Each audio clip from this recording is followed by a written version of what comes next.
স্ত্রী কাকে বলে জানেন? যেই কিনা পেটে খিদে আর সামনে খাবার থাকার পরেও স্বামীর জন্য না খেয়ে বসে থাকে একসাথে খাবে বলে, তাকে স্ত্রী বলে। আর স্বামী কাকে বলে জানেন? যে কিনা 500 টাকা দামের একটা শার্ট পরে স্ত্রীর খুশির জন্য স্ত্রীকে 5,000 টাকা দামের শাড়ি গিফট করে। জালালউদ্দিন রুমিকে প্রশ্ন করা হয়েছিল বিষ কাকে বলে। সে উত্তরে বলেছিল, মানুষের প্রয়োজনের অতিরিক্ত যে জিনিসটা থাকে তাকেই বিষ বলে। হতে পারে সেটা সম্মান, হতে পারে ক্ষমতা, হতে পারে ভালোবাসা, যে কোনো কিছু। কিছু পুরুষ মানুষ বউকে ভাত কাপড় আর হাত খরচের কিছু টাকা দিয়ে মনে করে যে আমার বউ তো অনেক সুখী, তার আর কি লাগে। আরে ভাই, টাকায় যদি পৃথিবীর সব সুখ হইতো তাহলে কোনো বড় লোকের বউ আর রিক্সাওয়ালার সাথে চলে যেত না। আর সব মেয়েরা কিন্তু টাকা পাগল হয় না, বেশিরভাগ মেয়েরাই ভালোবাসার পাগল হয়। বাপের 60 বছর লেগে গেছে বাড়ি গাড়ি সয় সম্পত্তি করতে, আর এদিকে তার মেয়ে 22 বছর বয়সের একজন প্রতিষ্ঠিত ছেলে খুঁজে, যার থাকবে বাড়ি গাড়ি সয় সম্পত্তি, টাকা পয়সা, ভালো চাকরি। তা বলে কি বোন, তোমার বাপের একটু যায় জিজ্ঞাসা এগুলা করতে তার কতটা সময় লাগছে।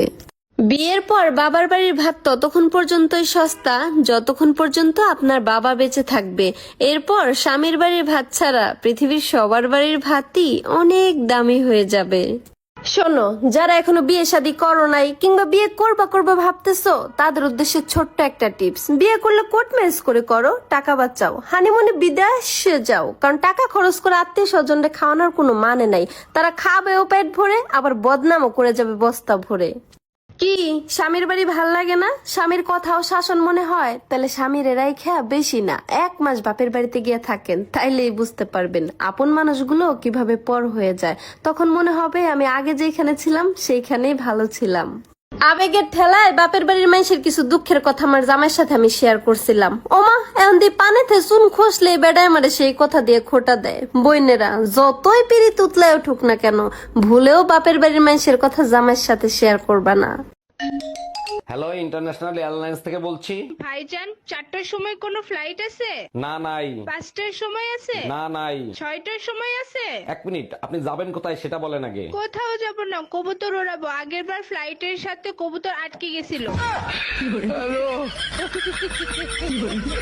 আরে অরুণ ভাই, আপনার মাথা ফুললো কি করে? আর ভাবি বলেন না, ঘরে 3 দিন ধরে হলুদ নাই। বউ হলুদ আনতে বলছিল, আমার আনতে মনে ছিল না, বউ বেলুন দিয়ে বাড়ি মারছে। অরুণ ভাই, আপনি এক কাজ করেন, ফোলা জায়গায় সুন্দর করে হলুদ লাগাই দেন, দেখবেন ফোলা কমে গেছে। আবালের মতো কথা কইলেন ভাবি, ঘরে যদি হলুদই থাকতো তাহলে কি আমার মাথা ফুলতো? তপস্যা, কই তুমি? তাড়াতাড়ি চলো, দেরি হয়ে যাচ্ছে তো।